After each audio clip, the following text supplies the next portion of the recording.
And right now, APS and fire departments all across the state, they're using this new AI technology to try and help them respond faster to wildfires. Yeah, and this morning we have 12 News journalist Troy Lynch live at the APS Incident Command Center with an up-close look at how all of this works. What's going on, Troy?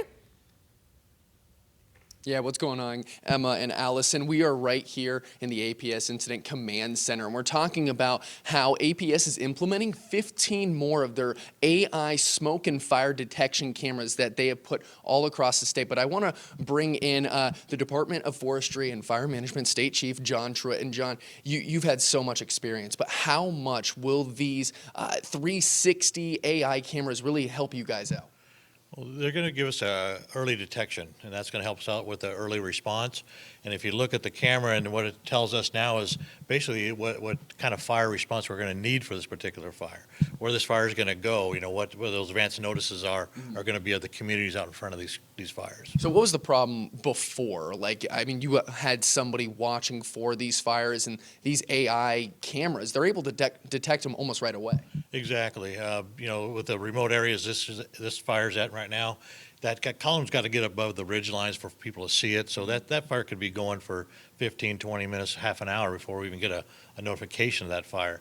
This right here will give us an early detection, early response, and early notifications of the surrounding communities. And so how long are these cameras on for?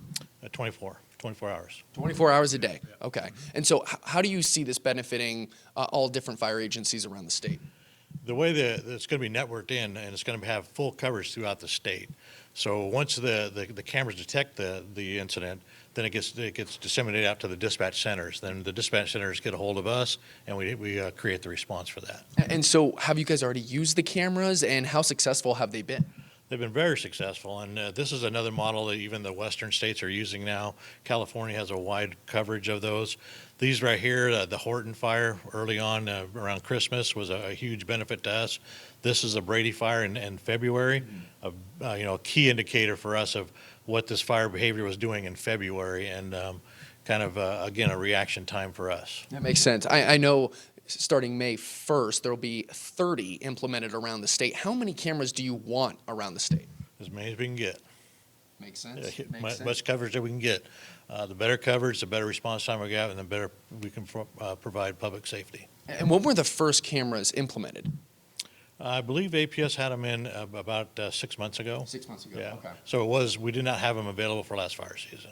Okay, gotcha. Yeah. And how many fires have you guys detected with those cameras? I believe it's just now starting. Again, it was at the shoulder end of our season, so I believe probably about a half a dozen fires at the most. Gotcha. Yeah. Okay. Well, this is really exciting technology. John, thank you so much for your expertise this morning. We really appreciate it. But I'll send things back to the studio. All right. Thank you, Troy.